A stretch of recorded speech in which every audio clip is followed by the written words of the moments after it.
Hey everyone, David here, another Cross of Iron video for you, this one by request.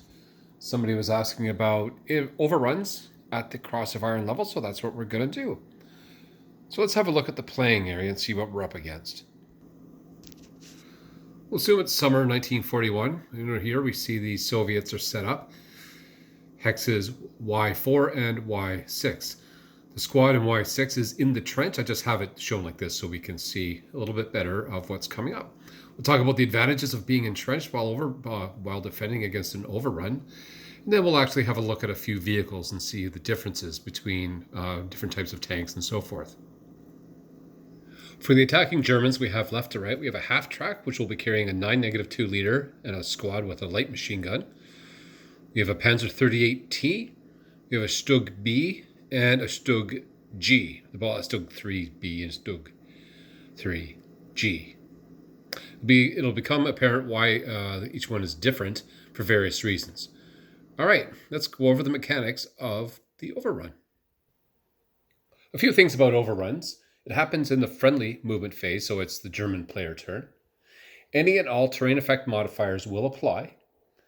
Tanks and self-propelled guns may not carry passengers as they go in.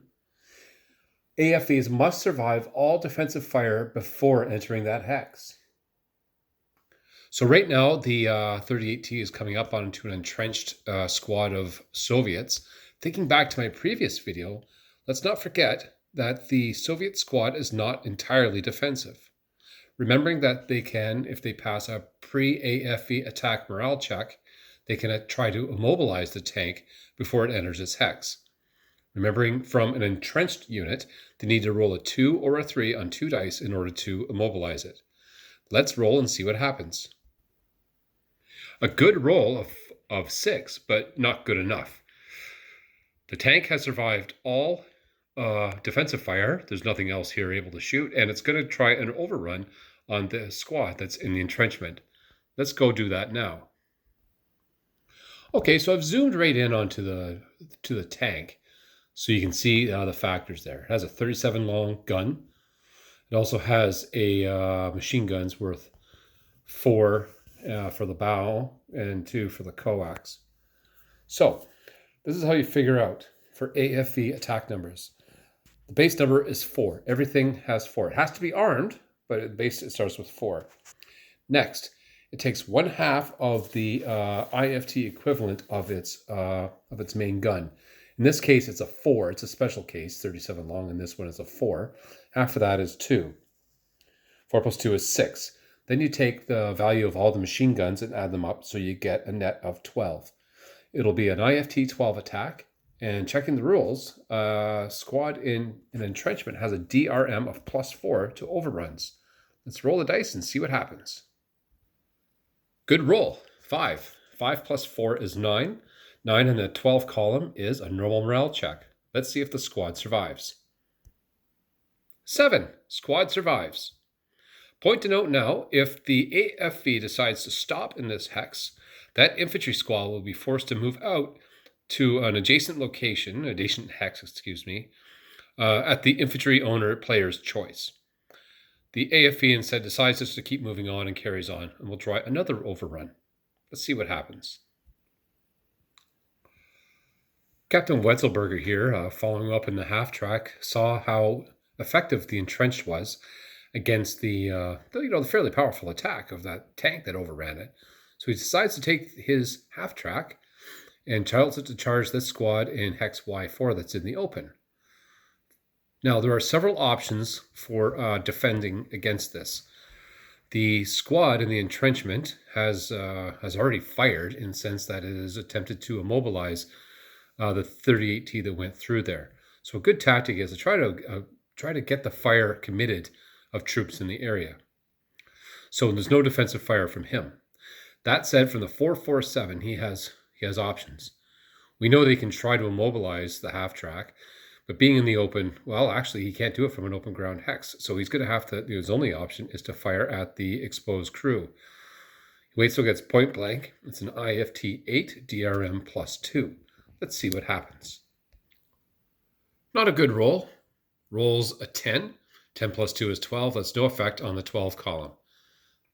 The vehicle has survived all defensive fire and will now overrun the target hex. The counters are laid out so you can follow along as I do the mathematics here. The base number for any attack is a 4. We had the 4 for the anti-aircraft machine gun of the half-track, it is manned, plus the 6 for the squad plus the LMG equals 14. There is no 14, it's on the 12 column. The infantry, defending infantry is in the open, so there's no DRMs for that. However, the Germans have a -2 leader. As they go in, so it's going to be an IFT 12, DRM -2. Let's roll and see what happens.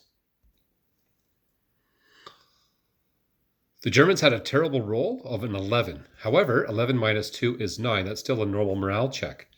However, looking deeper into the rules at the cross of iron level and noting that it is an open-topped AFV, what this means is two things have happened.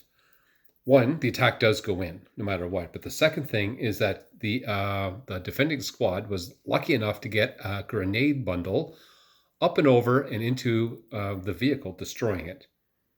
But first, let's do the morale check on the squad. Squad rolls a 7. He survives. Now let's apply the results of the overrun, what happened to the half-track. So what happened was this. As the AFV went and did his overrun, he rolled an 11. 11 is one less than the number that would have resulted in an immobilized attacker. Now, attacking in the open or over an entrenchment, etc., the attacking AFV will immobilize on a 12. If he is attacking into woods, smoke, or wheat field, they will immobilize on an 11 or 12. Any open-topped AFV, and this includes tanks that are manning their AA machine gun, they will be destroyed with loss of crew if their attacking die roll is one less than the roll that would normally immobilize it. A 12 would have immobilized this half-track. He rolled an 11, resulting -2, 9 onto the attack as stated. However, unfortunately for the German attackers, the half-track and crew are all destroyed. But there's more Germans coming. Let's see what happens. There are two Stugs that are rolling up. One is a B model and one is a G model. In front of them, they have a squad in a trench, and they have a squad that is now protected by the wreckage of a half-track. Off the top of your head, looking at it, remembering the entrenchment has a +4 TEM to their defense, well, now that squad up in Y4 has the half-track to protect it, so he hasn't actually a +1 to any overrun attack. Looking at the two Stugs, we can see they both have the same main armament. However, the Stug G model has a bow and an anti-aircraft machine gun.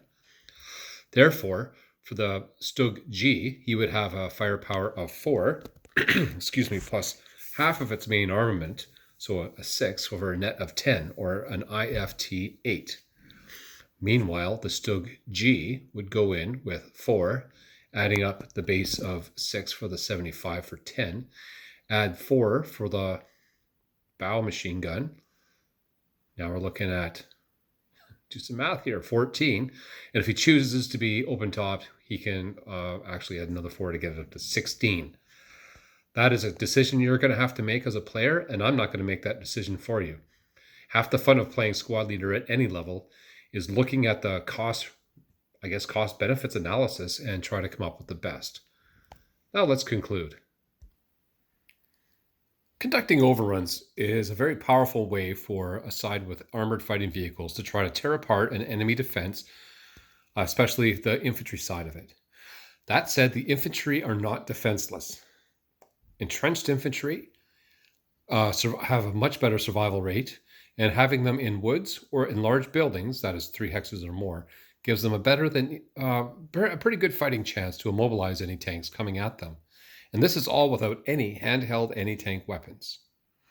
Anyway, that's all I have for today. I hope you enjoyed this video, and happy overrunning, you Cross of Iron players, you.